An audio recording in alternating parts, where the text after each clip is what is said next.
And I don't think Brad Holmes is going to go make that splash move before the trade deadline or in free agency unless he thinks that guy is the missing piece.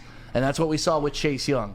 Like, okay, that wasn't the missing piece that would have put this Lions team over the top to win a Super Bowl. So we didn't go pursue it and waste that third-round pick that we're going to be so excited about in a couple weeks here in Detroit. Yeah, 2 of those now. And that's where I think, like, understanding the bigger picture with these men and what they're doing and how they're building it for the long term is more important than, hey, we got a shiny object and it's awesome. It's like, well, okay, we got the shiny object, but we weren't ready for that part yet.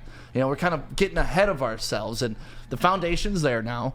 I think this year or next year is the year that we're going to see that big splash where they go get a player that they overpay for, but somebody that's an absolute difference maker on the field.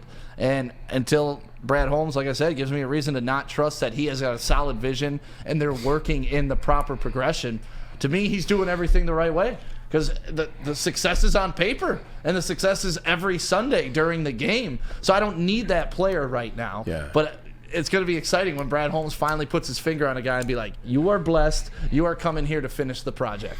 Yeah, 100%. You know, Kool-Aid, I want to get you involved in this as well. You know, there's some pretty high-ranking free agents available this year. Chris Jones in talks with the Kansas City Chiefs, hasn't signed anything yet. L'Jarius Sneed is one of those guys. T. Higgins is the wide receiver, although we don't need him. Jalen Johnson, another defensive back for the Chicago Bears right now. Don't know if they let him go within his own division, but is there somebody on your radar that you think is somebody that, hey, look, man, Brad Holmes, if he took a flyer on this guy, I wouldn't mind because I don't think it would hurt the ecosystem.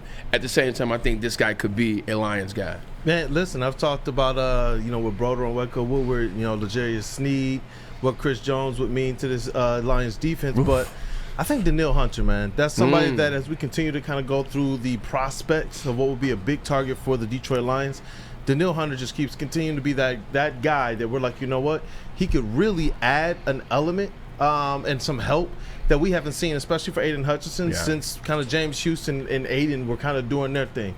That's what I want to see, man. If the Lions can find some way to add a guy like that to this roster, that's the type of guy I think you go out there and you make a splash for. Because you're right, man. He has been kind of largely, looks like he's been setting up things so far so he can be able to pay the guys he's drafted.